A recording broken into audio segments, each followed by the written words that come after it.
Bismillahirrahmanirrahim. Assalamualaikum warahmatullahi. Hari ini kita akan ke Giethoorn. Selamat datang ke Giethoorn, sebuah desa indah di Belanda yang sering digelar Venice of the Netherlands. Di sinilah kita menyusuri terusan yang tenang, dikelilingi rumah tradisional beratap jerami dan jambatan kayu yang romantik. Suasana musim bunga menambah seri dengan bunga tulip dan dafodil mekar di tepi air. Suasana yang dikongsikan pada kali ini adalah pada bulan April tahun 2026, iaitu siri jelajah Eropah Barat bersama kembara sufi menjelajah 6 negara di Eropah. Antaranya adalah ke Giethoorn di Belanda ini. Suasana amat tenang dan memberi inspirasi ketenangan pada siapa jua yang datang ke Giethoorn.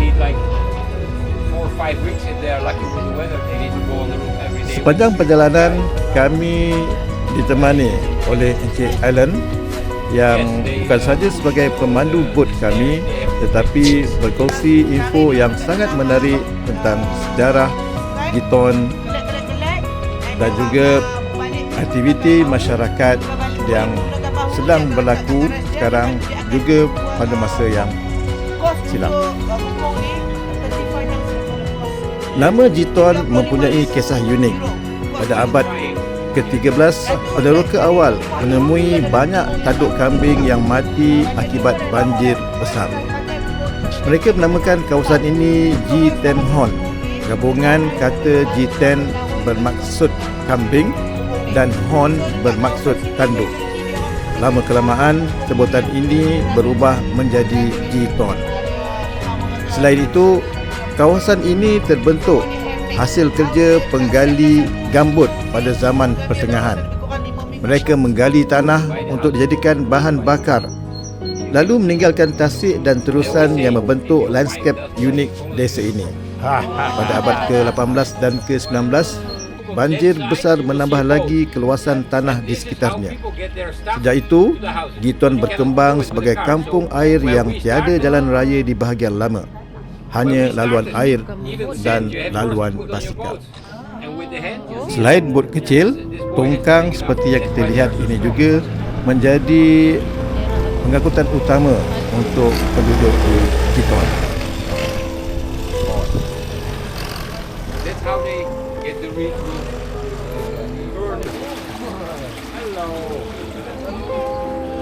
Para pelancong boleh menyewa bot kecil dan memandu sendiri seperti yang kita lihat. Cuma ada risiko, iaitu sekiranya tidak pandai mengawal bot mungkin berlaku pelanggaran. Demikianlah yang dimaklumkan kepada kami oleh Encik Alan dan kita akan saksikan nanti bagaimana memang berlaku pelanggaran antara bot kecil yang dipandu sendiri oleh pelancong. Kita boleh lihat di belakang sana ada pokok yang masih berbunga cantik, tetapi sebenarnya banyak lagi pokok-pokok yang sudah tidak berbunga dan mungkin ini dinamakan sebagai tiada rezeki kami untuk melihat bunga-bunga berkembang semasa hadir ke Giethoorn.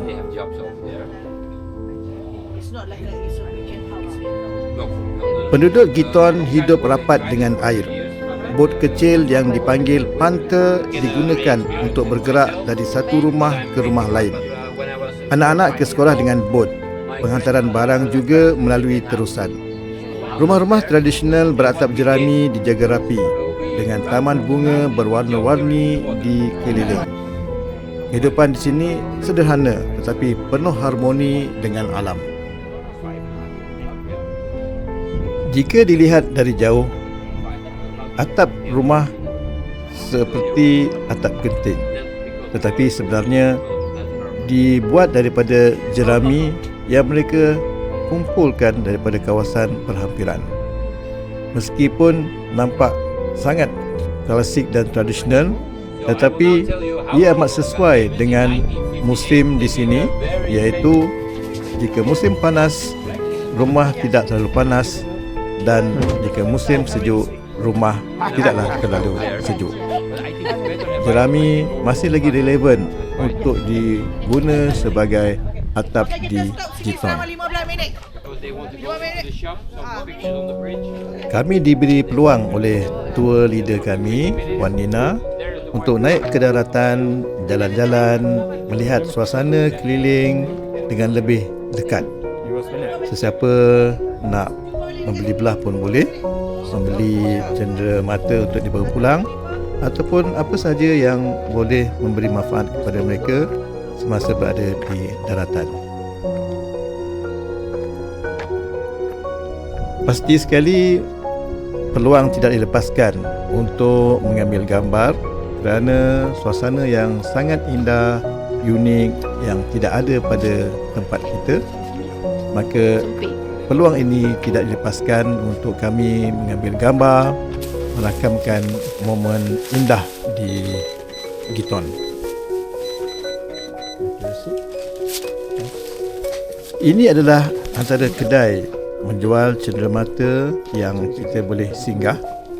Cuba lihat di atas sana bagaimana jerami yang disebut tadi digunakan oleh penduduk Giton untuk menjadi atap kepada rumah-rumah mereka.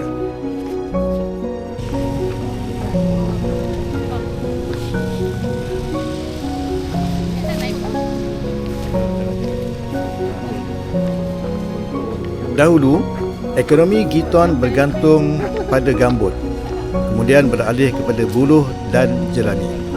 Hari ini, pelancongan menjadi sumber utama.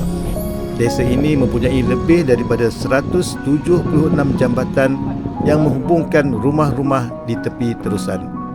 Pelancong dari seluruh dunia datang untuk menikmati suasana damai, menaiki bot elektrik mesra alam atau berjalan kaki di laluan sempit yang penuh bunga. Lebih 1 juta pelawat singgah setiap tahun menjadikan Giton salah satu destinasi paling popular di Belanda. Apa yang kami lalui adalah sebahagian sahaja daripada kawasan Giton.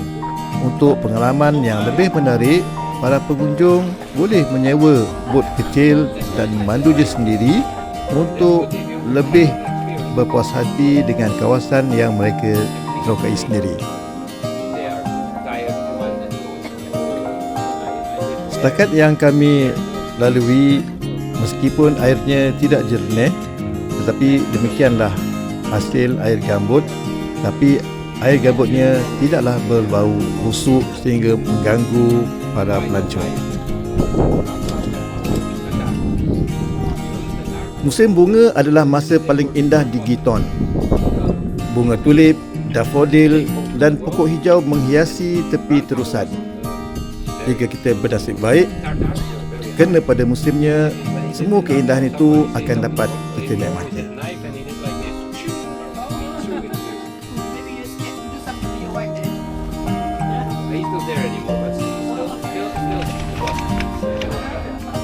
Baiklah, bersedia untuk menyaksikan sedikit pelanggaran seperti yang telah saya janjikan tadi.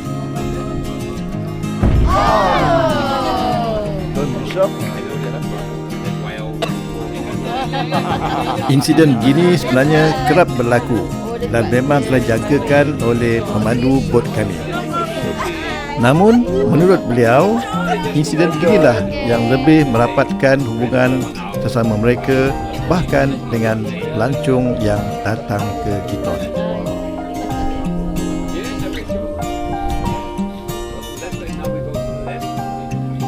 Suasana damai membuatkan kita terasa seperti berada dalam lukisan. Pada musim panas, desa ini meriah dengan festival dan aktiviti air.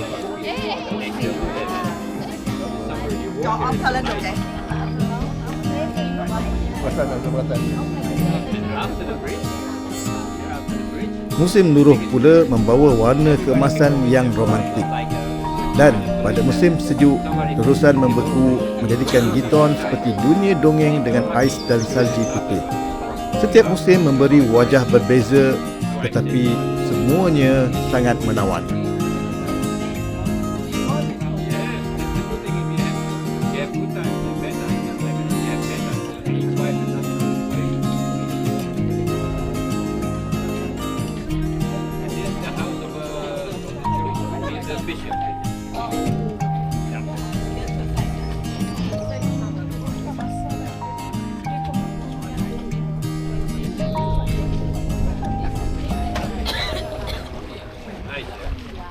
Bagi para pengunjung yang ingin menikmati pengalaman mendayung sampan ataupun bot kecil di Giton, mereka boleh menyewa bot-bot yang disediakan.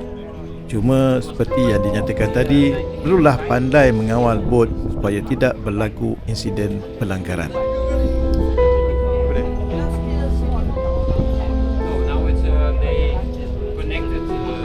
Giton mula terkenal selepas tahun 1958 apabila filem komedi Belanda bertajuk Fun Fair dirakam di sini. Sejak itu, imej desa tanpa jalan raya ini menjadi ikon. Pada tahun 2015, Giton dipilih untuk dimasukkan dalam edisi antarabangsa permainan Monopoly, menandakan pengiktirafan global terhadap keunikan desa ini. Hari ini, ia sering muncul dalam senarai destinasi romantik Eropah, menarik pasangan, keluarga dan pelancong dari seluruh dunia.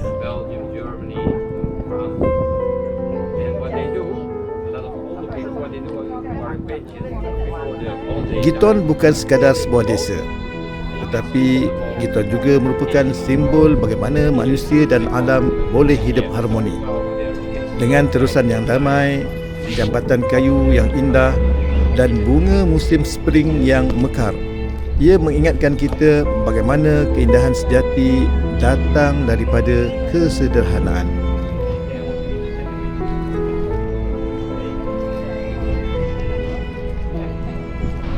Perjalanan ini bukan hanya tentang melihat tempat baru, tetapi juga tentang merasai ketenangan, menghargai alam dan membawa pulang inspirasi. Semoga pengalaman di Giton memberi kenangan manis dan ketenangan kepada kita semua, insya-Allah.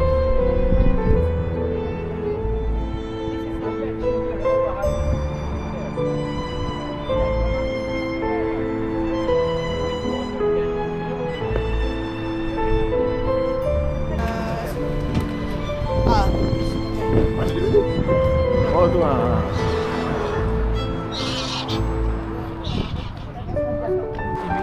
Thank you very much. Thank you very much, Mr. Thank you. Mr. Thank you. I hope you. Yeah, Alan. available. Alan. Can may I take a picture of you? Yes, of course. Selfie? Yes. Okay, this is your boat. Okay, Mr. Alan. Okay, next is Thank you. Okay, thank you very much.